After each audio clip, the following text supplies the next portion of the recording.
You know, I guess I'm lucky to grow up in a time when there's handy dandy video where you don't have to, or you don't have to take your camera to the store to have the pictures developed and wait 2 weeks, especially when you have a job like this with a customer. And, the customer says, well, how did my bill get to be this or whatever? I mean, this guy, he's not going to get punished too hard. Like I said, this guy is a brother veteran. But this goes to the epitome of the core of how cheap and sleazy these car companies are. Now, you saw all those holes underneath that Ford. How freaking asinine is that? To leave all that steel exposed to moisture that doesn't dry out underneath the truck. Wind noise. We have a lot of wind noise here. This is maybe not the place to make this video, but it's the time to make the video. Okay? Because the frame dried out with the bed off, and when you applicate and put a rust coating such as wool wax, I don't care if it's the fluid film or whatever, it kind of adheres a lot better. There's a lot of noise today. Sounds like the economy's starting to move again. Donald Trump.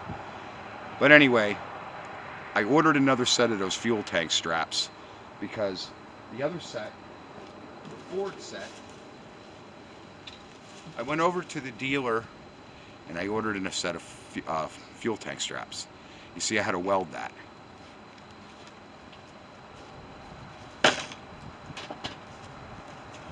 And then you see, I call these suicide clips because when you try to pry these off, you always stab yourself or something else you don't mean to stab with the screwdriver. Okay? Doesn't even come with hardware or a frickin' bolt in the box. Okay? So I ordered the factory straps right from the Ford dealer over here. The same guys I had the beef with over the Ford Escape that sold her the cosmetically the pig with lipstick on it. Okay, that's a solid strap. Same goddamn thing. A retro part. So this is why mechanics, as I was telling people, what year is it? How old is it? Some of these guys, they already know what they're getting into.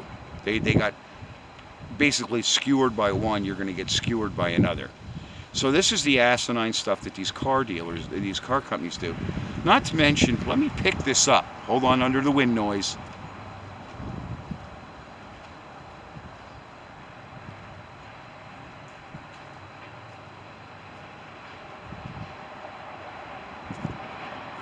This is from around the fuel tank.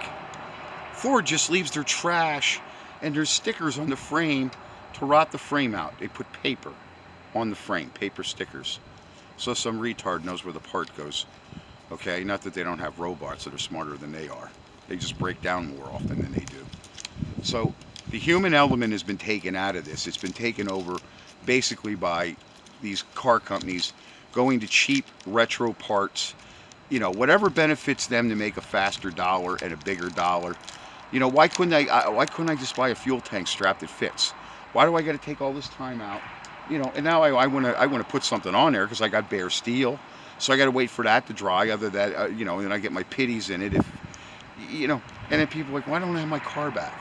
But it goes back to saying when you call somebody about getting your vehicle fixed, and especially if it's getting near 10 years old, even 6. What year is it? Because they know they're not going to get an OEM part that they can just bolt right in. They're going to get some retro piece of shit in a box, and then the customer gets upset. Because number one, it's a cheap and sleazy part, and you got to charge twice as much as what it's worth, and then you got to charge the labor. Unfortunately, I'm kind of not like that. I mean, I kind of feel for this guy. I've had his truck long enough, just like I had the other guy, but Schmitty almost has the steel done over at the fabrication shop, and then, like I said, there's extra money he owes me there because I had extra pieces, like for the wheel wells there in the bed, the wheel arch wells. Lots of wind. It's fall here, and that's why I want to get done with this truck. And I'm working like a maniac, but I got pulled off on 2 different other projects. And I said 2 weeks ago, a friend of mine got hurt real bad. He's actually convalescing right now. Kind of learned his lesson. Sometimes you're old and dumb. And that's why I told you guys, I don't steer this at young people or older people. You can be any age and you can have a triple digit IQ. I don't care who you are. and sometimes you're just going to get gagged by the magnet, as I call it. This stuff, it's going to gag you, because number one, they're feeding you retro parts, they're feeding you garbage, and then you got to take the time out to try to re-engineer things. Well, thank God that was my MOS in the military, okay? I corrected bad design flaws, and I still do. And that's why I'm correcting it for this guy. You try to put that swivel thing up there, and especially when you're not working on a lift and you try to get the bolt in it, you're not getting it in there. Okay, number one, I want a solid strap too. I don't want a hinge in there. Those hinges are useless. Just put a solid strap in there, you know, that you can unbolt it and take it out of there. A lot of times that gas tank, you're not getting it down without taking the drive shaft out of the truck. So thank God I'm not doing a fuel pump on that. And I told him in another couple years he's going to be putting a fuel tank in there, because that fuel tank neck is all rotten.